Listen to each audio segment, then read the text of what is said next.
Alright guys, so Polaris Assault's back in the garage. Time to do our first mod. Like I said in the last video, it was really close between the can and the skis. So I actually ended up going skis just because with how close it was and the fact I'm still not out of break-in, it seemed more worth it to do the skis now rather than to keep putting off the first mod. That's a box you're always happy to see show up to the house. This is just another camera battery, so nothing exciting.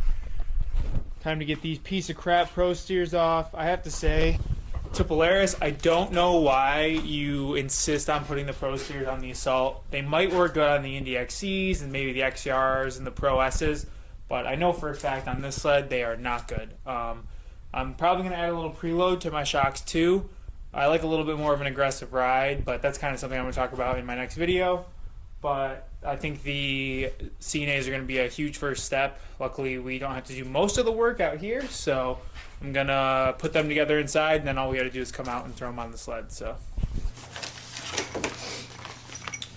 Polaris mount kit. I actually had one of these already and gave it away by accident. I'll explain to you guys what went wrong there. Yeah, buddy. Look at those things. Looking sick. First things first, I paid full price for these essentially, but I got them from KJ Motorsports online, and I got a great deal on them. I paid for all of this, plus tax, New York State tax is 8%, sales tax, $470. The skis alone on the CNA website are $459. So that was all this plus the mount kit and 6-inch round bar carbides for $470. You could get 9-inch shapers for, I think with tax ended up being like $507 or something like that. So just a way better deal than anything else. I'll link them down below on Amazon. I'm not working with them at all. They just have by far the best price on CNA Pro skis that I've ever come across. I'd say a strong second place is Country Cat, but these are still even cheaper. So these are the XCSs. They're 6 3/4 inches wide, so they're going to be wider than my Razors were. I think they'll help a little bit with on-trail performance, being a little wider, giving my sled a little bit more stability, and obviously off-trail they're going to be awesome. They have the outer keels, the big inner keel, and then they have these divots in them to help with flotation, so they should be pretty sweet. Tapered at the back and tipped up. Should be good stuff. So we will start putting them together now. I'm not going to waste your guys' time too much with how to put them together. I mean, it's pretty basic, but I will give little updates as it all goes. Alright, so the first thing you want to do is you're going to press these into the skis. These are what your bolt goes through. I don't really know exactly what they're called.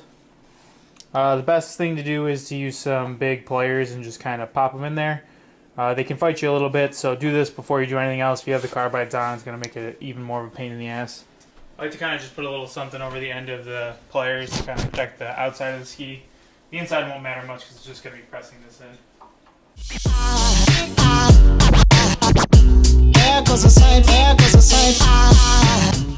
They will kind of start themselves, but then you got to use pliers to get them the rest of the way in. They'll be just about perfectly flush, but it's kind of difficult to get them absolutely perfect, so don't stress too much. Like this inside one looks really good. That I'll probably have to mess with a little bit more, but carbides are simple enough. They only fit one way, so you go to put them in the wrong way and you will not be able to get them in the holes.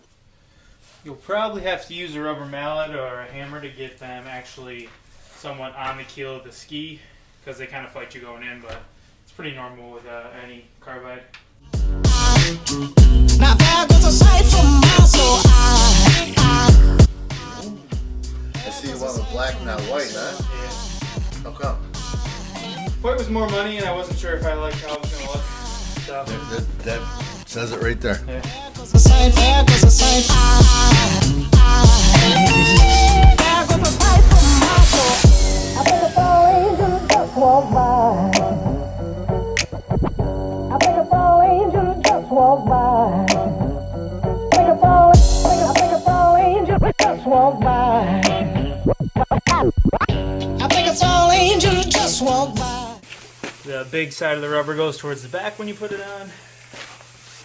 I'm going to wait to tighten up my carbides until I have the sled on the ground just to put more weight on them. Just make it life a little easier on myself.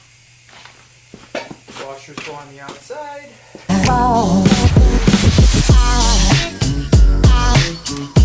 There goes a sight from my soul.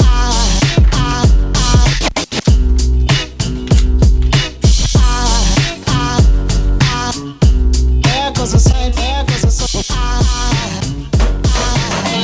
Now there goes a sight from my Gotta beat it in there sometimes. I'm working with limited memory card, and I don't know how to clear it on my new camera, so I had to turn you guys off for a minute. But that was not fun. I used the weight of the sled to push the ski on, but it was a fight. there goes a Nothing like cold air coming out of the impact. there goes a sight, there goes a sight. Now there goes a sight from my soul. Alright guys, so finished product's all set. It took me a little longer than expected. I had some issues with the bushings that go into the skis. It's kind of the most typical problem you're going to have with your CNAs. I was able to heat it up and get the ski warmer and press the bearing in a little bit more. I also think probably not a recommended fix, but you could probably use a drill bit that you would use to like recess a bolt, and you could probably make the hole a little bit bigger to get them in there if you were having a lot of trouble, but I was able to get mine to work. Definitely looks nice and aggressive on the sled. I'm pretty stoked. Might do the steering assist things on the side. I forget what they're called off the top of my head right now. And you know, I might change the ski tip color down the road, but right now I absolutely love it. Just to kind of compare the keel difference. So these are the Pro steers. Here's how they fared after probably about 200 miles and change. Pretty worn up here. You can tell that they're already kind of starting to wear in the typical Polaris Axys spot, and then carbide's definitely pretty worn. Same with this one, same deal.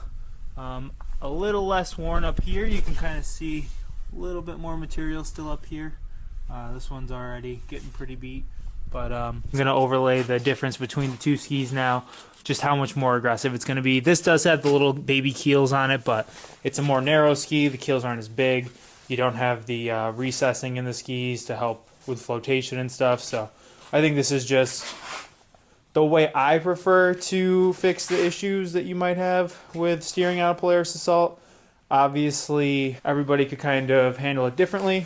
But the way I look at it, if you're going to spend the money on shims and different carbides to make the Pro steers work and possibly not even solve the problem for yourself and have to buy another set of carbides to really fix the problem, you're going to be kind of getting into the money that it's going to cost you to get CNAs, and I just think there's more to offer with a wider ski and a more aggressive overall profile. So for me, this makes sense, but again, that's just my opinion. You guys know I'm honest about, you know, for me, but other people, they might like the Pro steers, the little bit of easier turning, and with some suspension adjustments and some carbides and shims, I'm sure you could make them work, but for me, this is just what I prefer.